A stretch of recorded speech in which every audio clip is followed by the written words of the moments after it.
ನಾವು ಭಾಳ ಹುಮ್ಮಸ್ಸಿನಿಂದ ನಮ್ಮೆಲ್ಲ ಕಾರ್ಯಕರ್ತರನ್ನ ನಾವು ಬೆಳಗಾವಿ ಕರ್ಕೊಂಡು ಹೋಗಿದ್ವಿ. ಅದೇ ರೀತಿ ನದೇನಹಳ್ಳಿ ಗ್ರಾಮದ ನಿಷ್ಠಾವಂತ ಕಾರ್ಯಕರ್ತ ಬಸಪ್ಪ ಪಾಮೇನಹಳ್ಳಿ ಅನ್ನೋರನ್ನು ಕೂಡ ನಾವು ಕರ್ಕೊಂಡು ಹೋಗಿದ್ವಿ. ಏನೋ ಒಂದು ದುರದೃಷ್ಟ ಅವರು ಅಲ್ಲಿ ಹೃದಯಾಘಾತದಿಂದ ಆ ಸಮಾವೇಶದಲ್ಲೇ ಅವರು ಹಚ್ಚಿನೋಗಿದ್ರು. ನಾವು ಡಾಕ್ಟರ್ ಹತ್ರ ಹೋಗಿ ಹಾಸ್ಪಿಟ್ಲಿಗೆ ಹೋಗಿ ಎಲ್ಲರೂ ನಮ್ಮ ಕಾರ್ಯಕರ್ತರು ನಾನು ಎಲ್ಲರೂ ಹೋಗಿ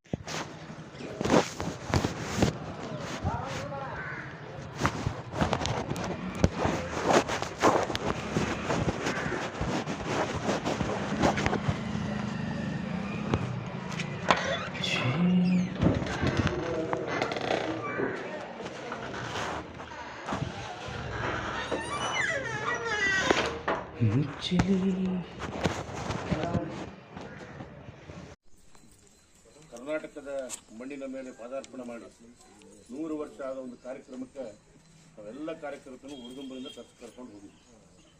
ಅದರಲ್ಲಿ ಬಸಪ್ಪ ಪಾಮೇನಹಳ್ಳಿ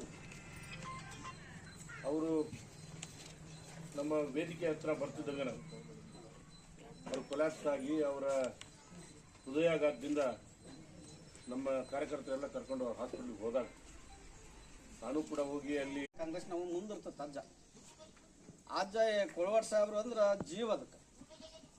ಅವತ್ತು ಬೆಳಗಾವಿನಾಗ ಆಗಿರ್ತಕ್ಕಂಥ ದುರ್ಘಟನೆ ನಿಜವಾಗ್ಲೂ ಶಾಸಕರು ಅಲ್ಲಿ ಹೋದ್ರು, ಇಲ್ಲಿ ಬಂದರು, ನೇರವಾಗಿ ಡಿ ಕೆ ಶಿವಕುಮಾರ್ ಕೂಡ ಅವತ್ತು ಮಾತಾಡಿ ಪಕ್ಷದ ವತಿಯಿಂದ 5 ಲಕ್ಷ ರೂಪಾಯಿ ಕೊಟ್ಟದ್ದು ನೋಡಿದ್ರೆ ಇದು ಶಾಸಕರ ಪ್ರಯತ್ನದ ಫಲ. ಶಾಸಕರು ಇವತ್ತು ಬಡವರ ಪರವಾಗಿ ಭಾಳಷ್ಟು ಕೆಲಸಗಳನ್ನು ಮಾಡ್ತಾ ಇದ್ದಾರೆ. ಇವತ್ತು ಸರ್ಕಾರನೂ ಕೂಡ ಭಾಳಷ್ಟು ಈ ಗ್ಯಾರಂಟಿ ಸ್ಕೀಮ್ ಒಂದೊಂದು ಮನೆ ಕನಿಷ್ಠ 8 ಉದಾಹರಣೆಗೆ 5,000 ಕೋಟಿ ಕಲ್ಯಾಣ ಕರ್ನಾಟಕಕ್ಕೆ ಮಾಡಬೇಕಂದ್ರೆ ಒಂದು ನಯಾ ಪೈಸೆ ಕೂಡ ಖರ್ಚು ಮಾಡಿಲ್ಲ. ಕಳೆದ ವರ್ಷ ಏನು ಅವರು ರೆವಿನ್ಯೂ ಕಲೆಕ್ಷನ್ ಮಾಡಬೇಕು, ರೆವಿನ್ಯೂ ಕಲೆಕ್ಷನ್ ಮಾಡಿಲ್ಲ. ಸುಮಾರು 10,000 ಕೋಟಿ ರೂಪಾಯಿ ಕಡಿಮೆ ಮಾಡಿದ್ದಾರೆ. ವೆಚ್ಚನೂ ಕೂಡ ಕಡಿಮೆ ಮಾಡಿದ್ದಾರೆ. ಕ್ಯಾಪಿಟಲ್ ಎಕ್ಸ್ಪೆಂಡಿಚರ್ ಕಡಿಮೆ ಇದೆ.